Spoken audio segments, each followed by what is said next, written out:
Bismillahirrahmanirrahim. Dear students, this is a video exclusive for O level English students. इस video में हम जहाँ पर ओ लेवल्स इंग्लिश की बात करेंगे, कैम्ब्रिज मिशन की बात करेंगे, सिलेबस कंटेंट की बात भी करेंगे और असेसमेंट ऑब्जेक्टिव्स की बात भी करेंगे।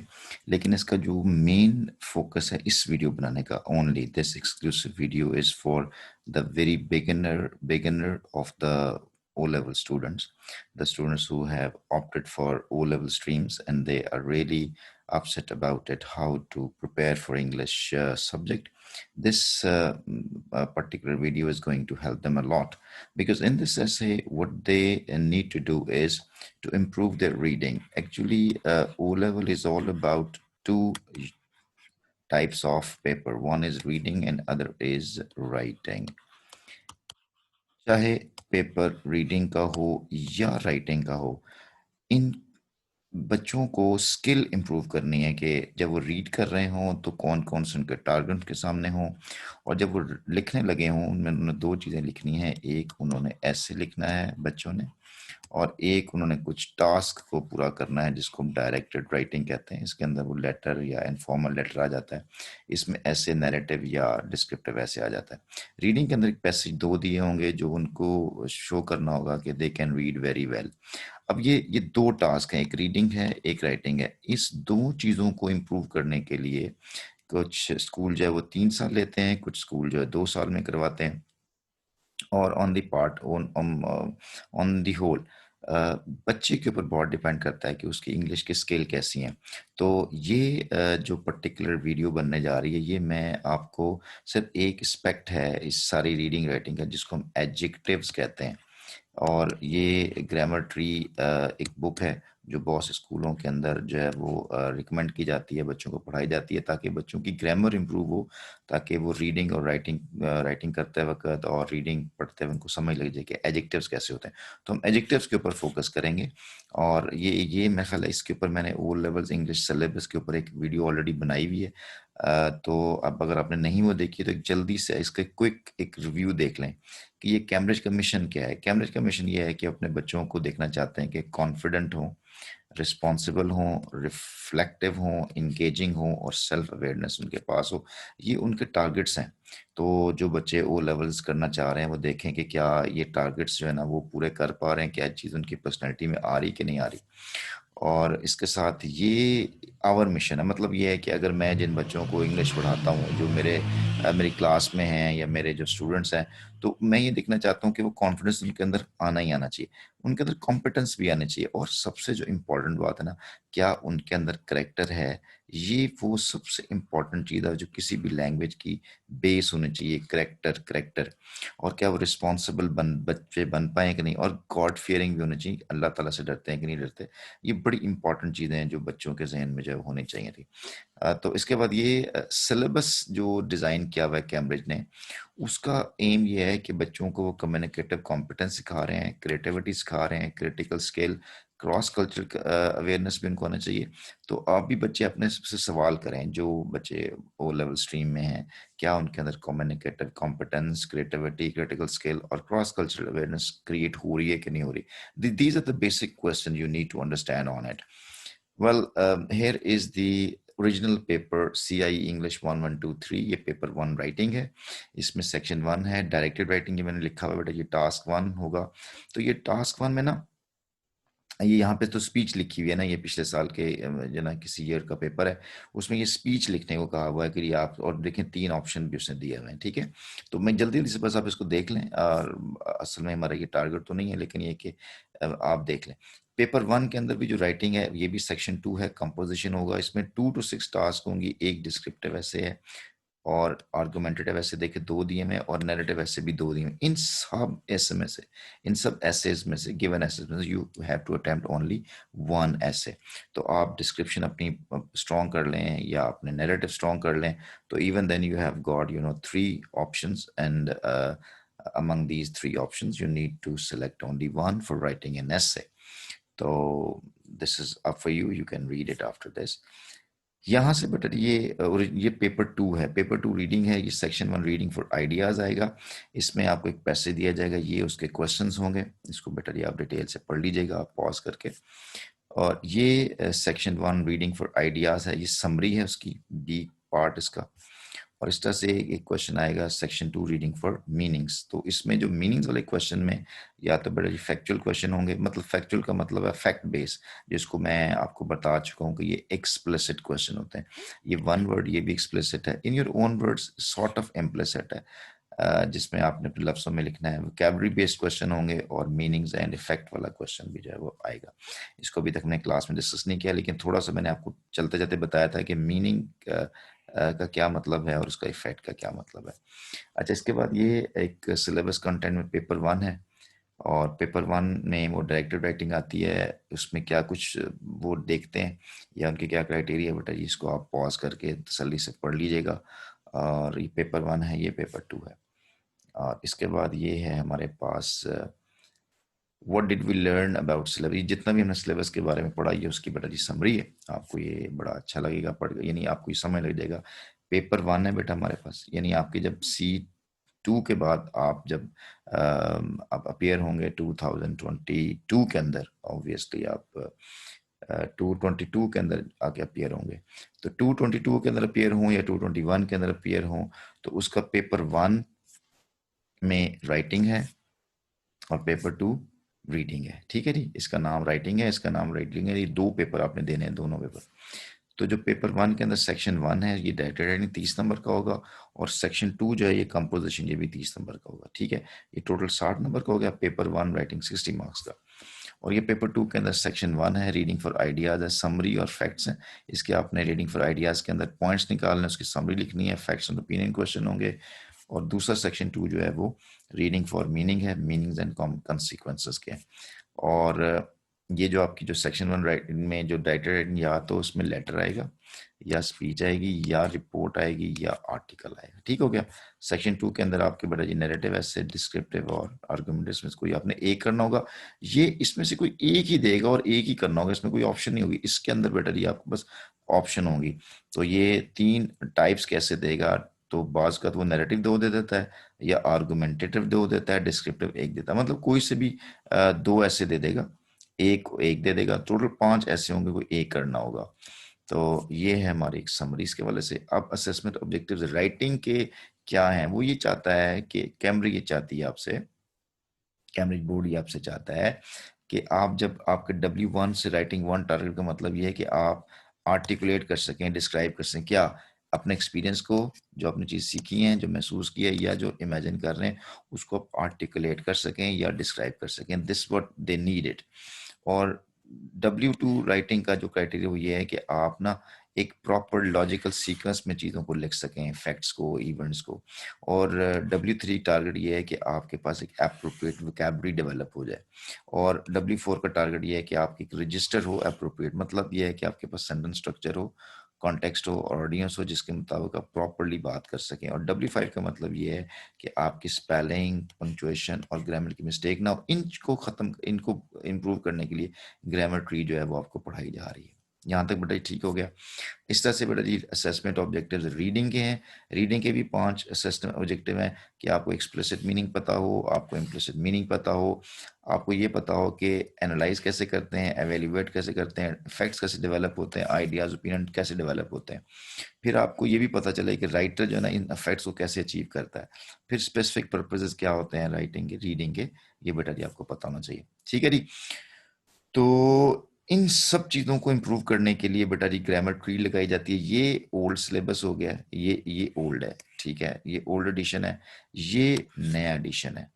आप ये एडिशन भी खरीद सकते हैं, और ये द न्यू ग्रामर ट्री भी मौजूद है, रिवाइज्ड है, लेकिन ये हम इसको रिकमेंड नहीं किया अभी। हमने हमने अपने स्कूल के अंदर या अपने जिन बच्चों को हम ये ग्रामर ट्री पढ़ा रहे हैं, ये बुक टी ये आपके पास ग्रामर, ठीक है।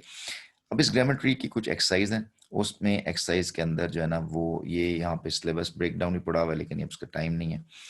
अब हम बेटा जी इसके ऊपर बात करेंगे। ग्रामर ट्री के तीसरा टॉपिक है एडजेक्टिव्स का। ठीक है, आपको मेरा ख्याल है कि हमने ना नाउन के बारे में सारी डिटेल से क्लास में ही पढ़ लिया था। और इसके बाद नाउन के बाद प्रोनाउन भी हमने डिटेल के साथ क्लास में पढ़ लिया था। नाउन की टाइप्स पढ़ी थी, उसकी एक्सरसाइज सॉल्व कर ली थी। तो एडजेक्टिव्स का कुछ हमारा पोर्शन रह गया था, तो हम इस एडजेक्टिव को बड़े डिटेल से पढ़ेंगे। अब एडजेक्टिव इतने इंपॉर्टेंट है कि आप एडजेक्टिव्स के बगैर डिस्क्रिप्टिव ऐसे नहीं लिख सकते, इवन हम नैरेटिव भी नहीं लिख सकते। एडजेक्टिव क्या करता है कि एडजेक्टिव डिफाइन करता है किसी एक नाउन को, ठीक है। अब नाउन क्या होता है? नाउन किसी पर्सन, प्लेस, थिंग या आइडिया का नाम होता है। फॉर एग्जांपल ये मैं जो आपके सामने एक स्लाइड है, ये स्लाइड भी तो एक नाउन ही है। तो अगर स्लाइड नाउन है तो मैं कहता हूँ यार अट्रैक्टिव स्लाइड है, मैं कहता हूँ यार ये कलरफुल स्लाइड है, मैं कहता हूँ यार इट्स वेरी अपीलिंग स्लाइड है, मैं कहता हूँ यार it's just common normal slide. ये मैंने जितने भी वर्ड बोले हैं ये स्लाइड को एक्सप्लेन कर रहे हैं, तो ये सारे एडजेक्टिव्स होंगे। तो इन एडजेक्टिव्स के बारे में चूंकि ये वर्ड पिक्चर बनाते हैं, तो ये हमारे डिस्क्रिप्टिव ऐसे में और कहीं कहीं नैरेटिव ऐसे के अंदर भी हमने चूंकि कैरेक्टर को एक्सप्लेन करना होता है, सेटिंग को डिस्क्राइब करना होता है, तो ये एडजेक्टिव्स के बारे में जानना बहुत इंपॉर्टेंट है, ठीक है। तो हम बेटा जी क्या इंपॉर्टेंट है, हम कहते हैं जी remember, let's remember underline adjectives in the following sentence. इसमें कहाँ का एडजेक्टिव है?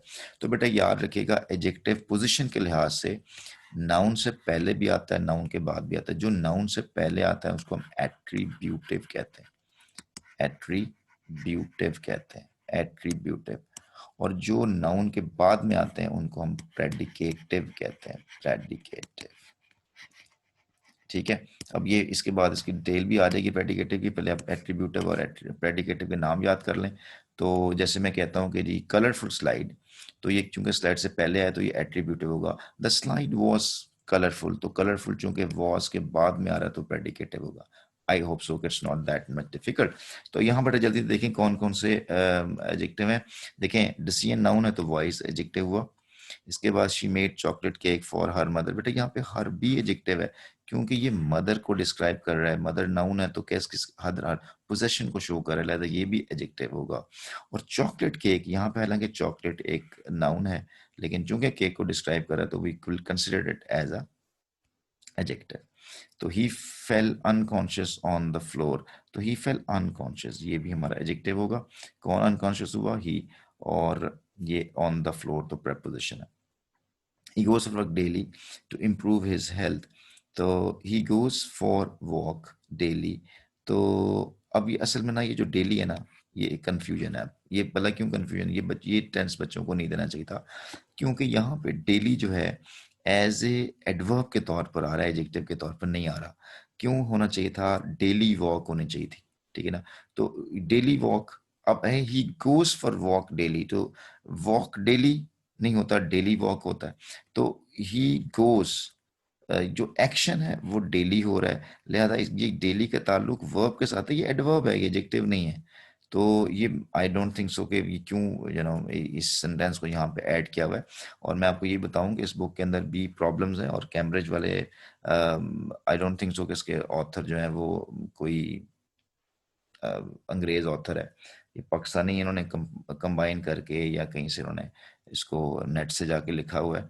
तो दे नीड प्रॉपर एडिटिंग होनी चाहिए थी इसकी, और बाकायदा बोर्ड बैठना चाहिए था जो इसको देखता भी कि यहाँ पे कौन सा सेंटेंस कैसे दे रहे हैं। इनकी की जो बनी हुई है वो भी हम डिस्कस करूंगा, उसके अंदर भी बेटा जी बहुत सी मिस्टेक्स हैं, बहुत सी प्रॉब्लम्स हैं।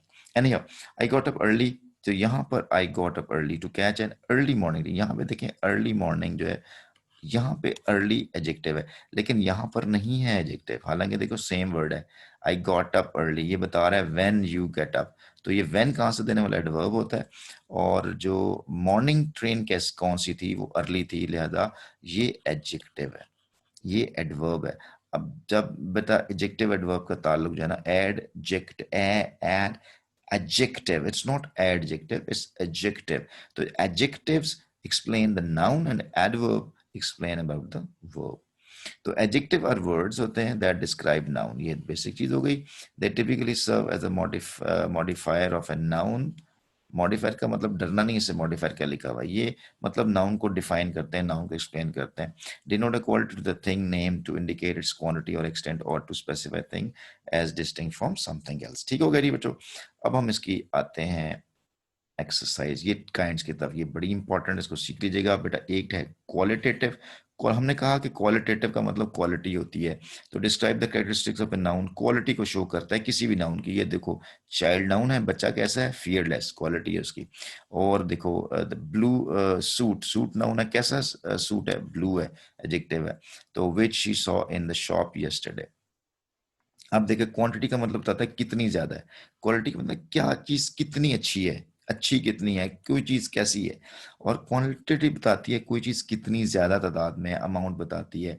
तो बेटा ये जो क्वांटिटी अमाउंट है ना, ये दो तरह की होती है, एक होती है काउंटेबल और दूसरी होती है अनकाउंटेबल। कुछ चीज होती है ना बेटा, हम उसको काउंट कर सकते हैं, बता सकते हैं, और कुछ चीजें होती हैं जो नॉन काउंट होती हैं, जिनको हम काउंट नहीं कर सकते, लेकिन फिर भी हम बताते हैं कि यार इतना कम, थोड़ा ज्यादा। हम कहते हैं ज्यादा पानी पी लो, अब ज्यादा कितना को होगा हमें इसको आइडिया नहीं है, लेकिन मैं कहता हूँ यार 4 गिलास, तो 4 गिलास काउंटेबल है। और ज्यादा पानी पी लें, कम पी लें, थोड़ा पी लें, ज्यादा, कम, थोड़ा, ये नॉन काउंट के लिए यूज होता है, हम इसके लिए काउंट नहीं कर सकते।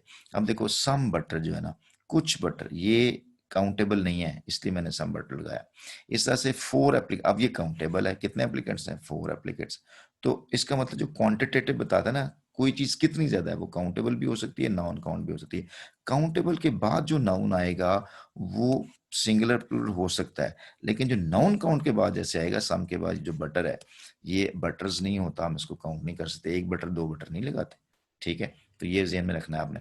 फिर डिमॉन्स्ट्रेटिव का मतलब बताता है कि two point out specific noun, मतलब दिस जो है ना वो डिमॉन्स्ट्रेटिव है, दोज डिमॉन्स्ट्रेटिव है, दिस के बाद सिंगुलर आता है, दोज के बाद प्लूरल आता है। इस तरह से इंट्रोगेटिव क्वेश्चन पूछता है, विच सॉन्ग। अच्छा एक बेटा जी इंट्रोगेटिव प्रोनाउन भी हमने पढ़ा था। इंट्रोगेटिव प्रोनाउन क्या होता है, नाउन की जगह पर आ रहा होता है।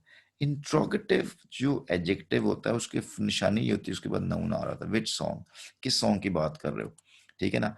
विच you are talking about interrogative pronoun है, लेकिन विच सॉन्ग जो है ये आपका इंट्रोगेटिव एडजेक्टिव है। इसको अपने अच्छी तरह समझना है, ये मैंने शायद आपको एक्सप्लेन किया था क्लास के अंदर।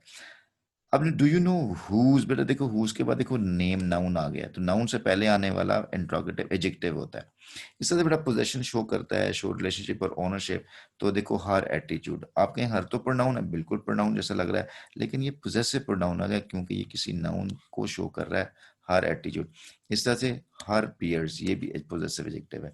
और I am talking my guitar, guitar noun है और किसकी गिटार है, मेरी गिटार, तो ये पोजेशन शो कर रहा है। बेटा ये 5 आपने जो है ना वो टाइप्स याद करनी है। अब ये इतनी इंपॉर्टेंट है ऐसे लिखने के लिए कि आप किसी को चीज को एक्सप्लेन कर रहे हो, आप एक्सप्लेन कर रहे हो कि जी बुक को एक्सप्लेन कर रहे हो, किसी फंक्शन को एक्सप्लेन कर रहे हैं, किसी बस स्टेशन को एक्सप्लेन कर रहे हैं, किसी डिजर्टेड लोनली प्लेस को कर रहे हैं, तो मेरे बच्चों इसके बगैर, एडजेक्टिव के बगैर आप कैसे किस चीज को एक्सप्लेन करोगे कि वो चीज कैसी है। तो this is why we are teaching you all this thing.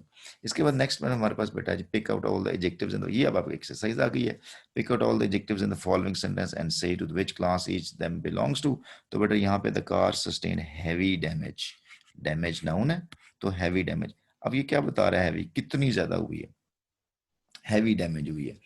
तो what do you think, quality बता रहा है या क्वांटिटी बता रहा है, ठीक है ना। तो क्वांटिटी बता रहा है, हैवी बहुत ज्यादा।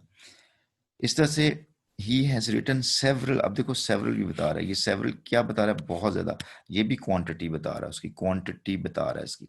इस तरह से a dog is faithful to its master. अब देखो a dog is faithful to, ये मास्टर नाउन हुआ, किसका मास्टर है, इट्स मास्टर, तो ये भी हमारा एडजेक्टिव है, तो ये पोजेसिव एडजेक्टिव हुआ। इस तरह से एवरी मैन हैज ड्यू, बेटा एवरी भी पोजेसिव एडजेक्टिव है, एवरी मैन, एवरी मैन ये भी हमारा जो है वो एक किस्म का है, ये डिटर्मिनर, लेकिन ये एडजेक्टिव बन सकता है क्योंकि वो मैन आया हुआ है। और ड्यूटीज के बाद क्या आया हुआ है, हिज, ये भी पोजेसिव एडजेक्टिव है, possessive adjective. He is a man of few words, बेटा ये देखो फ्यू का वर्ड आया हुआ है और ये नाउन है फ्यू। अब क्वांटिटी बता रहा है, चंद वर्ड्स क्वांटिटी बता रहा है। The project was very successful, यहाँ पे बेटा ये सारे, ये सक्सेसफुल जो है वो एडजेक्टिव है। अब देखो वॉज के बाद आ रही है सक्सेसफुल प्रोजेक्ट, लेकिन वॉज के बाद आ रहा है, तो हमने क्या बताया था, अगर नाउन से पहले आए, अगर मैं कहता द सक्सेसफुल प्रोजेक्ट, तो ये बनना था एट्रीब्यूट, लेकिन है प्रोजेक्ट वॉज, तो रहा तो ये एडजेक्टिव ही ना। अब क्या सर हमें कैसे पता चलेगा, नाउन तो नहीं लिखा हुआ। तो मैंने आपको बेटा एक चीज बताई हुई है, कुछ वर्ड की लिस्ट बताई थी आपको, बता दूं आपको दोबारा। देखो जिस वर्ड के एंड में आई वी ई लगा होगा वो एडजेक्टिव होगा, जिस वर्ड के आई ओ यू एस लगा होगा UOUS लगा होगा, या TIC लगा होगा, या फुल लगा होगा, या एबल लगा होगा। मेरा बच्चा वो क्या होगा? एडजेक्टिव। देखो फुल लगा हुआ है, सक्सेसफुल, तो एडजेक्टिव है। पोजीशन इसकी जो है वो वर्ब के बाद है, तो ये प्रेडिकेटिव है, लेकिन है ये एडजेक्टिव। तो क्वालिटी बता रहा है कैसी, सक्सेसफुल, कामयाबी। तो विच कलर डू यू, तो देखिए मेरा विच की बात आ रही है, कलर से पहले आ रहा है, लिहाजा ये भी एडजेक्टिव। और कौन सा एडजेक्टिव है? पोजेसिव एडजेक्टिव है। इस तरह से द वे वाज लॉन्ग। अब देखो लॉन्ग बेटा जी एडजेक्टिव है, क्योंकि लॉन्ग वे की बात हो रही है, तो लॉन्ग कहाँ पे आ रहा है? वे के बाद आ रहा है, और वर्ब के बाद भी आ रहा है, तो प्रेडिकेटिव होगा। इस तरह से द विंड वाज कोल्ड, और कोल्ड भी आपका, और ये क्या बता रहा है? क्वालिटी बता रहा है उसकी। ठीक है बच्चों जी, I hope so you have done it clearly, कोई समझता नहीं होगा। यहाँ भी देख लें बेटा जी, मीरा इज अ स्टूडेंट, कैसी है? अपने क्वालिटी ऑफ, क्वालिटी लगानी है, मतलब कितनी है? Meera is a studious student, intelligent student, handsome student, pretty student. भाई जो भी दिल करता है लगा लें, ठीक है ना, लेकिन वो क्वालिटी होनी चाहिए। तो Meera is a good student, simple सा लिख दें यहाँ पे, अच्छी स्टूडेंट। अब देखो बेटा वैरायटी कहाँ से आती है? गुड तो सभी को बच्चा भी लिख लेगा, लेकिन मीरा इज एन, अगर आप इंटेलिजेंट लिखेंगे तो एन लिखेंगे। स्टूडियस, STUDIUS, ओ खत्म होना एडजेक्टिव होगा, तो स्टूडेंट हार्ड वर्किंग स्टूडेंट भी हो सकता है, ठीक है। वेराइटी है ना बच्चों।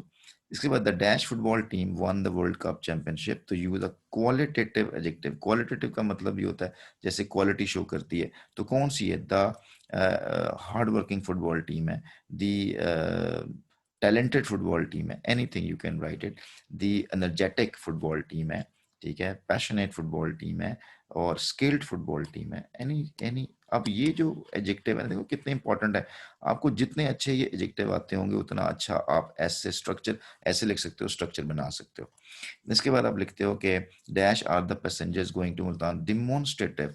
तो अब देखो बेटा पैसेंजर्स प्लूरल है, तो दिस तो नहीं लगेगा ना, क्या लगेगा? These are.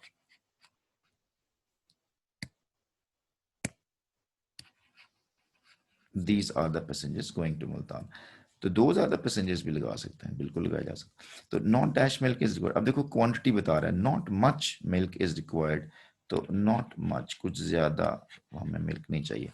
इस तरह से हम कहते हैं इंट्रोगेटिव, बेटा जी इंट्रोगेटिव विच दैट होता है, विच होता है, और हुज होम के साथ होता है।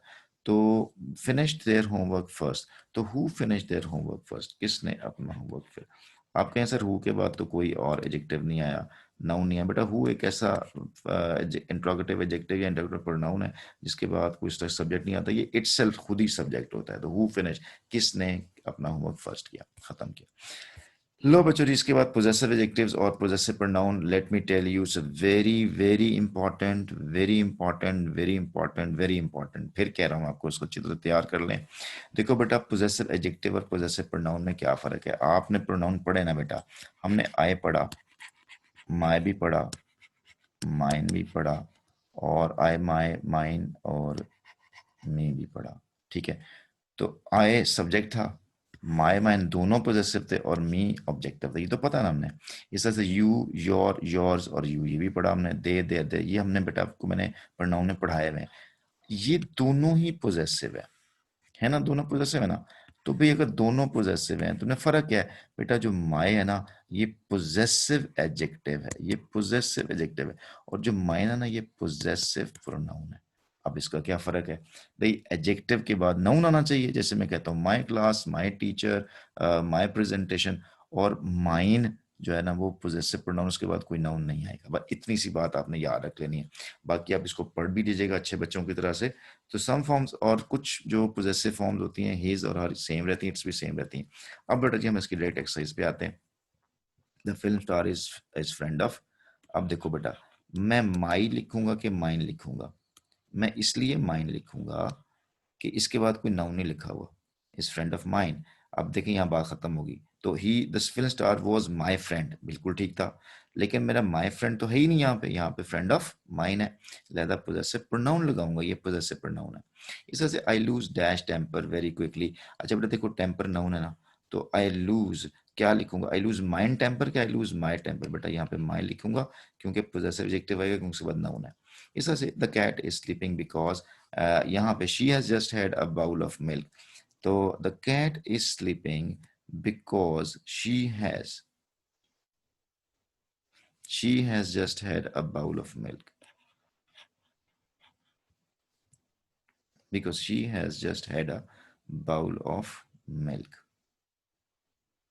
अच्छा, इस तरह से I think dash keys are lost. I think, अब देखो बेटा जी, I think his key, I think my keys are lost, तो माई कीज माई भी लगा सकता हूँ, और यहाँ पर हिज भी लगा सकता हूँ, और यहाँ पर हर भी लग सकता है, क्योंकि आई थिंक है ना, मेरा ख्याल है कि मेरी कीज गुम हो गई हैं. आई थिंक हिज कीज, उसकी चाबीज गुम गई हैं, या उस लड़की की चाबी गुम गई हैं. तो देखो कीज नाउन है, तो ये आपका पोजेसिव प्रोनाउन आएगा. ठीक है जी. चलें, लो बेटा जी, नेक्स्ट हमारे पास आ रहा है, हाँ कुछ सेंटेंस हमारे रह गए हैं ये वाले. अच्छा जी, और देखें जी, ये पांचवा भी देख लें. शैला वॉच्ड एवरी मोमेंट, इसको जरा मैं डिलीट कर दूं. Shaila watched every moment of her. अब ये जो हर है ना, ये पोजेसिव प्रोनाउन है, मैंने हर मोमेंट उसने देखी. ठीक है, बिफोर डिक्लेयरिंग हर, यहां पर भी हर ही आएगा. her the winner, her या before declaring she is the winner, या before declaring her the winner. ठीक है, दोनों में ही हर आएगा. तो my work is business, my work is no business of your होगा या yours होगा, यहाँ पे yours आएगा. इस तरह से the teacher told the children to open.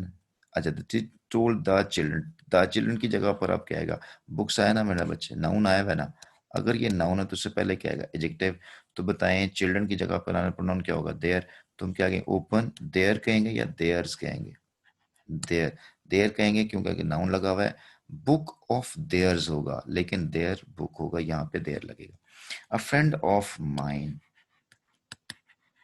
has visited, invited me to London. इस तरह how is that cousin of yours, तुम्हारा कर. अब देखो yours लगेगा यहाँ पे, yours क्योंकि आगे कोई नाउन है ही नहीं. तो जमाल broke his arm, अपनी बाजू छुड़वाई उसने, while playing rugby. ठीक है जी, अब बात खत्म होगी बेटा जी यहाँ तक. आई होप सो कि यू गॉट दिस पॉइंट. अच्छा जी, नेक्स्ट बेटा जी हम देखते हैं, ये है पोजीशन ऑफ एडजेक्टिव. ये भी बेटा जी बहुत इंपॉर्टेंट है, वेरी वेरी इंपॉर्टेंट. इसको आपने कैसे समझना है, एडजेक्टिव्स में अपीयर बिफोर और after the noun, they qualify. ये देखो ये आ गया. Adjectives unavoidable describes, the adjectives unavoidable describe the noun fight. ये देखो बेटा जी, बात हो रही है, they were arguing so badly that I knew a fight was unavoidable. A fight was unavoidable. ये देखो, ये प्रेडिकेटिव, मैंने आपको पहले ही बता दिया था. प्रेडिकेटिव क्या है, ये फाइट नाउन है, और नाउन कैसा है, अनअवॉइडेबल है, तो वो उसके बाद में आया वाला प्रेडिकेटिव है. इस तरह से देखो, अनअवॉइडेबल सर्कमस्टांस, ये नाउन से पहले एडजेक्टिव, तो उसको क्या बोलते हैं, एट्रीब्यूट. ये बात पहले हम कर चुके हैं. अब बेटा जी, orders of adjective, again very very very important, बड़े ध्यान से बेटा आपने इसको सुनना है. सपोज मेरे पास एक नाउन है, देखो, she chose 2 elegant blue silk dresses from the 10 shown to her. देखो बेटा, ये ड्रेसेस नाउन है. अगर ये नाउन है, ठीक है, किस, तो ये नाउन क्या है, ड्रेसेस. अब ड्रेसेस कैसा है, सिल्क का भी है, ब्लू भी है, एलिगेंट भी है, और 2 भी है. ठीक हो गया, ये भी एडजेक्टिव, ये भी एडजेक्टिव, ये भी एडजेक्टिव, ये भी एडजेक्टिव. अब जब इसने इतने सारे एडजेक्टिव लगा दिए हैं, तो वो तरतीब का ख्याल रखना है कि अगर मैं ऐसे लिखता हूँ, she chose blue 2 elegant silk dresses, तो क्या फर्क पड़ता, नहीं, हम ऐसे नहीं कर सकते. हम इसलिए नहीं कर सकते कि हमने इन एडजेक्टिव्स को बकायदा तरतीब के साथ, ऑर्डर के साथ लिखना है. विदाउट ऑर्डर हम नहीं लिख सकते बच्चे. To make it easy to remember the right sequence of adjectives, remember the acronym. अब ये जो एक्रोनिम है ना, क्यू, इसको बजाय डी लिखने ज़्यादा बेहतर है. हालांकि डिटर्मिनर और क्वांटिटेटिव एक ही बात है, लेकिन डिटर्मिनर बड़ी टर्म है. तो डिटर्मिनर ये ओपिनियन है, एस साइज है. इसमें एक चीज़ बेटा मिस कर गया, साइज शेप को मिस कर गया वो. और ए से एज है, सी से कलर है, ओ से ओरिजिन है, एम से मटेरियल है, पी से पर्पज है. तो अगर आप इसको यूं करके लिख लेना, ऐसे करके, यहां मैं लिख देता हूं, डी से, ओ से, एस से, एस से, ये क्या बन गया बेटा आपका, डोसा. और देखो, इससे आप एक और बनता है आगे से, सी ओ एम और पी, कॉम. कंप्यूटर बन जाएगा ना, कॉम से कंप्यूटर, और ये डोसा बन जाएगा, दोसा. तो डूसा या दोसा जैसे भी याद कर लें, तो ये इस तरह का एक्रोनिम बनेगा। ये डिटर्मिनर है, ये ओपिनियन है, ये साइज है, ये शेप है, ये एज है। तो आपने इस तरतीब से जो है ना वो नाउन से पहले चीजें लिखनी है आपने, ठीक है। तो इस तरह से the sentence above has four adjectives that qualify the noun, मतलब they are in the following order. पहले नंबर आया, इस नंबर को बेटा हमने डिटर्मिनर कहते हैं, फिर ओपिनियन आया, फिर कलर आया, फिर मटेरियल आया। तो adjective generally follow the sequence, ये सीक्वेंस है बेटा आपका। इसको मैं जरा इसको डिलीट कर दूं। अब देखें, क्वांटिटी को हमने क्या कहा, डिटर्मिनर कह दिया हमने। डिटर्मिनर का मतलब नंबर और अमाउंट होता है, तो ए भी आता है, एन भी आ सकता है, दा भी आ सकता है, सम, फ्यू, ऑल, सारे बेटा डिटर्मिनर आएंगे, सबसे पहले ही आएगा। उसके बाद ओपिनियन आएगा, मतलब what the speaker things. Opinion का मतलब ये होता है कि ये ओपिनियन का मतलब ये होता है कि कोई चीज़ उसको कैसे लगती है। मुझे अच्छी लगती है तो मैं नाइस कहूंगा, लेकिन आपको अच्छी नहीं लगती तो आप कहोगे अगली, ठीक है। तो ये मेरा ओपिनियन है। ये ओपिनियन बेटा हर बंदे का डिफरेंट होता है। साइज है, कोई चीज़ बिग है, स्मॉल है, एटसेट्रा है। और बेटा साइज के साथ यहाँ पे शेप भी आना चाहिए था, एस और एस शेप, ये मिस कर गया, ये इसको लिखना चाहिए था। कुछ चीज़ कैसे लगती है। इसके बाद एज है, यंग है, ओल्ड है, ऑल्सो एज इन ईयर। कुछ चीज़ पुरानी कितनी है, नई कितनी है, फ्रेश है, ओल्ड है, एंशियंट है, ये एज है।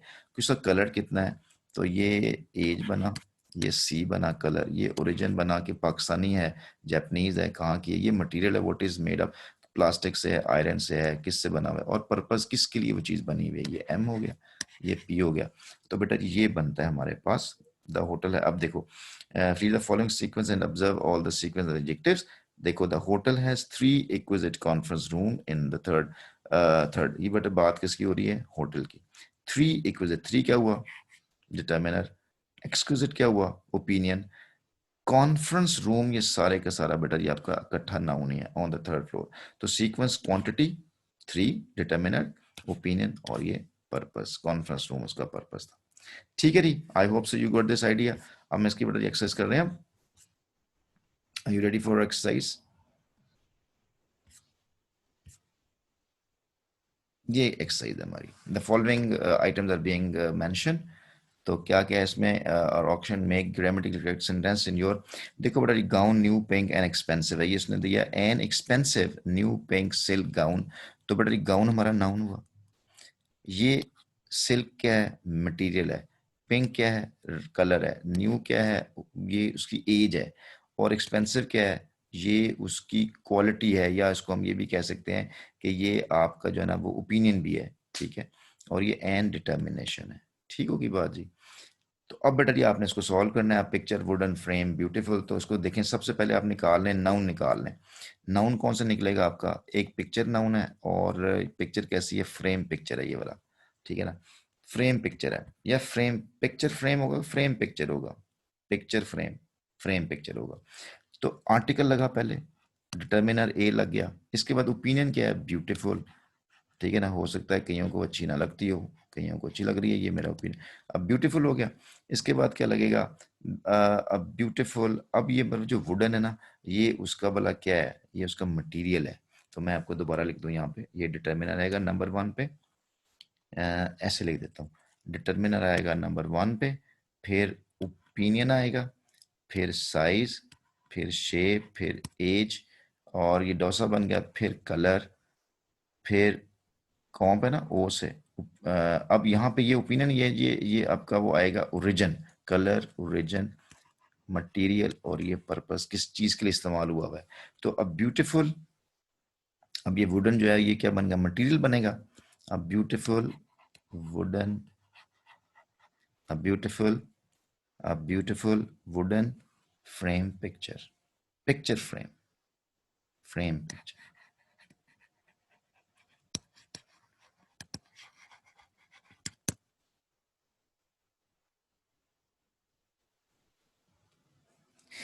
फ्रेम पिक्चर या पिक्चर फ्रेम होना चाहिए, पिक्चर फ्रेम, फ्रेम पिक्चर का है, पिक्चर फ्रेम, पिक्चर फ्रेम, ये पिक्चर फ्रेम बन, फ्रेम पिक्चर। अच्छा जी, इसके बाद अब हम ये देखते हैं, ये कॉइन्स है, कॉइन्स नाउन है, और जर्मन भी नाउन है। और जर्मन उसका क्या है, पर्पस है या ओरिजिन है? ओरिजिन है जर्मन, ठीक है। तो हम इसको कॉइन्स को पहले इसके में देखें कि आपका डिटर्मिनर कौन सा है, सम डिटर्मिनर है, पहले आ जाएगा सम, सबसे पहले सम सबसे पहले आ गया। अब इसके बाद हमने क्या ना, ओपिनियन है कोई दिया हुआ, यहाँ पे कोई ओपिनियन नहीं दिया हुआ। साइज दिया हुआ है, कोई साइज नहीं दिया हुआ। हाँ, शेप दी हुई है हेक्सागोनल, हेक्सागोनल पहले आएगा भाई, हेक्सागोनल। और हेक्सागोनल के बाद क्या दिया उसने, एज दी हुई है एंशियंट, ये आएगा एंशियंट। और इसके बाद क्या दिया हुआ उसने, सम हेक्सागोनल एंशियंट, सम हेक्सागोनल एंशियंट।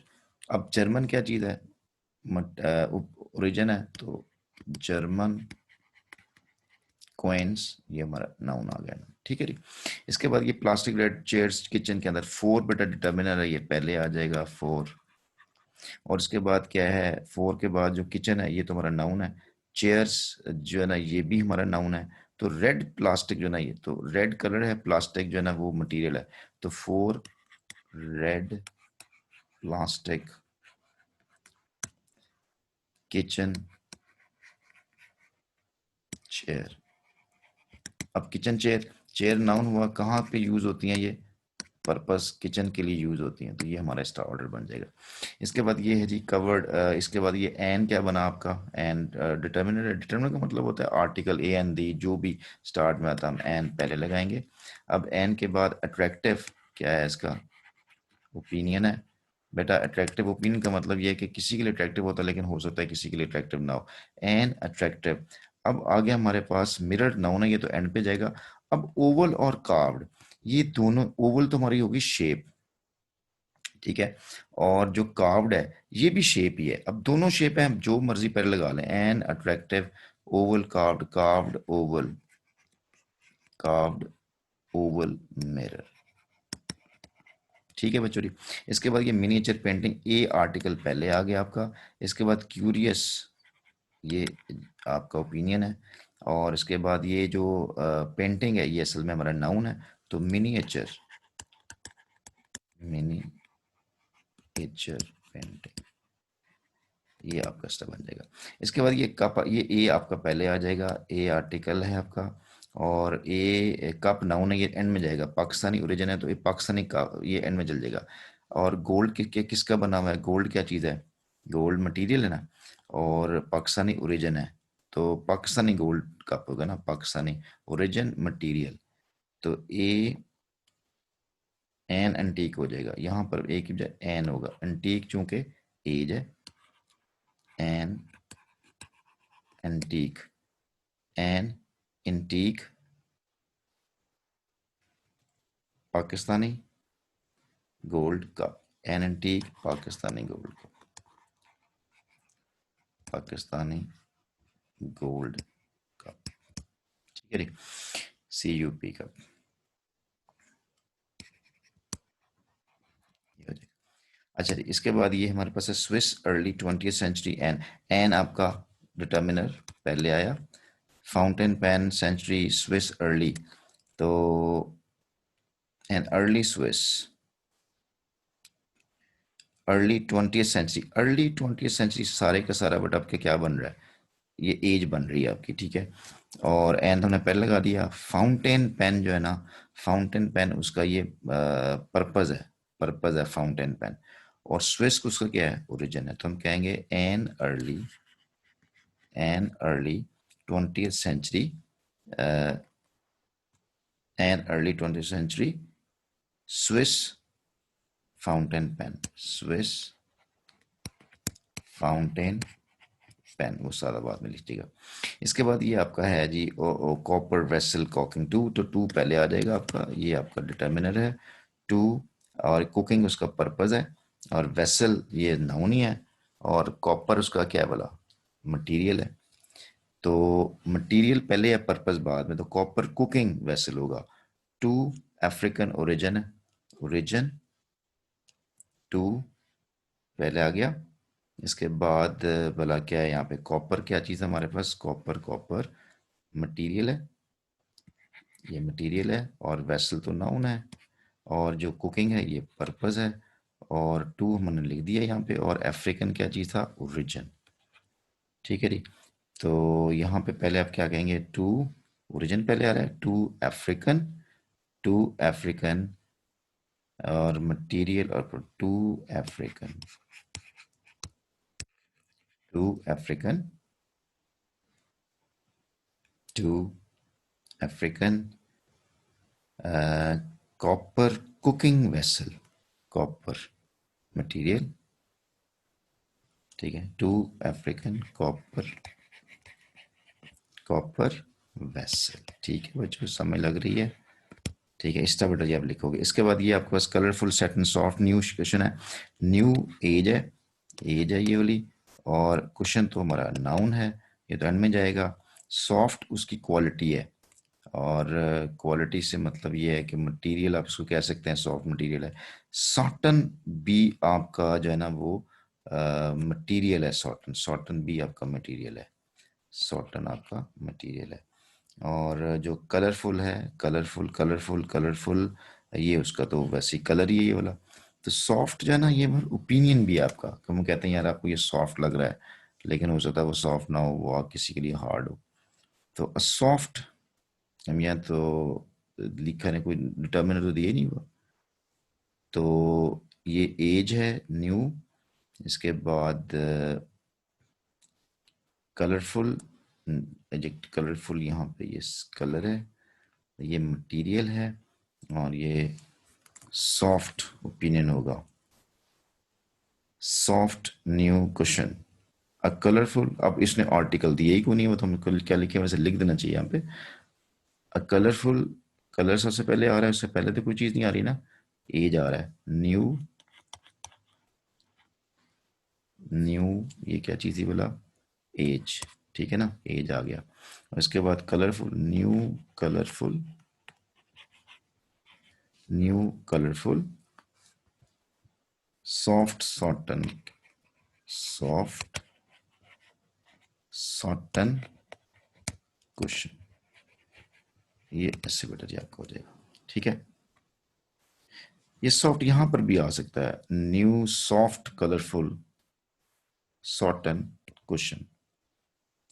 अब यहाँ पे देखें जी, porcelain tea pot round pink, अब से ए दिख दिया हुआ है, आर्ट डिटर्मिनर पहले आ गया, और इसके बाद चाइनीज ओरिजिन है, और पिंक कलर है, और राउंड उसकी शेप है, और टी पॉट तो नाउन है, और पोर्सलिन जो है ना उसका वो मटेरियल है, मटेरियल है, और टी पॉट नाउन है। तो हम कहेंगे कि आ, कोई ओपिनियन नहीं दिया हुआ, साइज शेप दिया हुआ है, राउंड हो जाएगा, अराउंड। इसके बाद हमारे पास है अराउंड, पहले पोर्सलिन, पोर्सलिन क्या था हमारे पास, मटेरियल है, मटेरियल है, और इसके बाद ओरिजिन पहले, around Chinese, around Chinese porcelain, porcelain tea pot. लो जी, लो बच्चों जी, ये आपके सामने एक ये भी असाइनमेंट क्लियर होगी, इसको बेटा जी बहुत अच्छी तरह से करना है आपने, क्योंकि ये ऐसे में आपके ये हेल्पफुल होगा। लो बेटा जी, ये आपके पास एक लास्ट रह गया, कंपैरिजन ऑफ एडजेक्टिव्स था। जैसे बेटा जी स्वीट है तो स्वीटर होता है, स्वीट, ये सभी बच्चों को आता है, कोई बड़ा मुश्किल नहीं है। डार्क का डार्कर डार्केस्ट होता है, फाइन फाइनर फाइनेस्ट होता है। तो यू कैन डू दिस, कोई इसकी एक्सरसाइज मौजूद नहीं है, बस आपकी इन्फॉर्मेशन के लिए था। ये बेटा जी आपका एक छोटा सा एक मजमून है, ऐसे है जिसके ऊपर एडजेक्टिव्स हैं। ये बेटा जी आपने एक्सरसाइज करनी है खुद, अमंग द मैनी गर्ल, जैसे यहाँ पे मैनी एडजेक्टिव है, इस तरह से ये जो है she was approaching the proud, proud adjective है। इस तरह बेटा जी आपने इसको अंडरलाइन करना है कि कौन कौन सा एडजेक्टिव है और ये किस तरह यूज हुआ हुआ है सेंटेंस के अंदर। ये देखो क्वाइट अ लिटिल एडजेक्टिव है, steadily up through the different different adjective बन रहा है। And she found herself nearly at the head of the sixth form. In appearance, as was a tall, graceful, or very self-possessed, or bright, intelligent, brown। और बेटा ये अपने adjectives को देखिएगा किस अंदाज से ये स्टोरी के अंदर यूज हो रहे हैं, और कितने ज्यादा, ये देखो एग्रीएबल ये भी एडजेक्टिव है, और किस तरह से एक करेक्टर को ये इंट्रोड्यूस करवा रहे हैं। और ये आपको कहा जा सकता है कि किसी करेक्टर को इंट्रोड्यूस करवाएं तो ये आपके लिए देखो अनफिलिंग, और ये जो सिंपली, ये कितने ज्यादा जबर, और ये देखो हर, ये आपके एडजेक्टिव्स की एक्सरसाइज हो सकती है, प्रैक्टिस, इसको आपने ज़रूर पढ़ना है बेटा जी, ठीक है। इसके बाद ये एक्सरसाइज मेरे बच्चों आपने खुद करनी है, ये मैं आपके लिए टाइम दे रहा हूँ, इसको आप सॉल्व करें। Not much milk is needed for the dish, तो pick out the adjectives, and इसमें आप एडजेक्टिव आपने पिकअप करने हैं और फिर लिखना है कि इसका कौन सा नाम है, ठीक है बेटा। और इस एक्सरसाइज को सॉल्व करके आप नीचे कमेंट्स में लिखेंगे कि कौन सा, मतलब नंबर 1 के साथ कौन सा एडजेक्टिव था। यहाँ पे जैसे सपोज मच आ जाएगा, और बाकी यहाँ पर जो है वो भी क्या आएगा, उसका नाम क्या है, ये आप मुझे लिख के बेटा जी कमेंट्स बॉक्स में मुझे अपने जो है ना वो ऐड करेंगे, ठीक है बच्चों जी। आई होप सो, ये थोड़ी सी लेंथी हो गया, लेकिन ये है कि अब आपको बहुत सा इसमें सीखने के लिए बड़ा इसमें मवाद मौजूद होगा, ठीक है बेटा जी। थैंक यू वेरी मच, आज के लिए इतना ही काफ़ी है। तो इंशाल्लाह मिलते हैं नेक्स्ट जो है ना वो ब्रेक में, अगली वीडियो के साथ इंशाल्लाह मिलेंगे। दुआ पढ़ लेते हैं। रब्बि इश्रह ली सदरी व यस्सिर ली अमरी वहलुल उक़दतम मिन लिसानी यफ़क़हू क़ौली। थैंक यू वेरी मच बेटा, टेक केयर, सी यू।